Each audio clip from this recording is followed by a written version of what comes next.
We are continuing to follow a developing story out of South Sacramento. We first brought you as breaking news on ABC 10 Morning News at 5.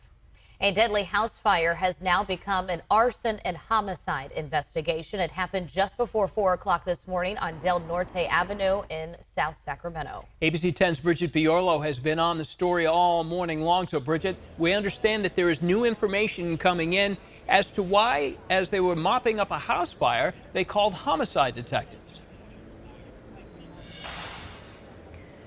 A lot of developments, Walt, just came in to our newsroom. I've been speaking with first responders all morning long. The call initially came in as a house fire that turned deadly, but we now know the victim was shot to death before that fire even got started.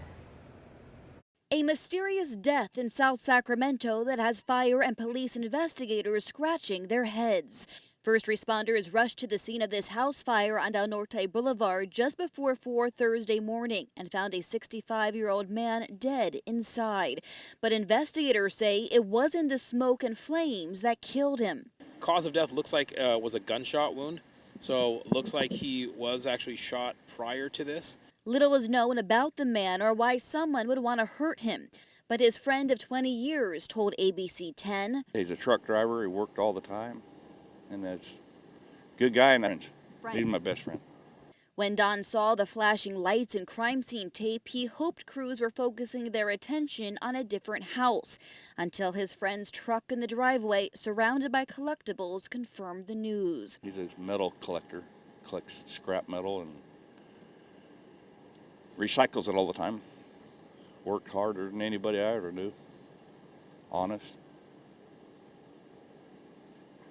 Okay. That collection of scrap metal and antiques became a barrier for firefighters as they tried to get to the victim. They found him laying in the hallway unresponsive. We had extreme hoarding conditions, lots of objects and belongings in our way, so that made it very challenging to access the interior. There was also a fence blocking the entrance that had to be removed before we could get inside the residence. Deputies say crews found a man with what appears to be a single gunshot wound to the torso. And as investigators work to gather evidence from the scene, they're being extra diligent, trying to preserve what may have been damaged by the fire that followed the shooting death.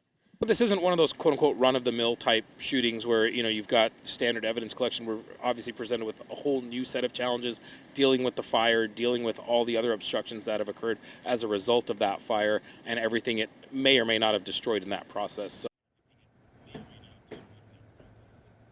So as we come back out here live in South Sacramento, keep in mind that this investigation started just before 4 this morning. Here it is just after 11, and you see an active scene still out here. We have crime scene investigators, the Sac County Sheriff's Office. We also have arson investigators with the Sacramento Fire Department. So they're really busy collecting evidence that, as you just heard there, might have been compromised by the smoke and the flame. So they're trying to put this complex puzzle together here, but it certainly is not easy, which is why they've been out here all this time now, Walt. Bridget, you were out there early this morning. You talked to a lot of people, neighbors and law enforcement. Any ideas who may have done this?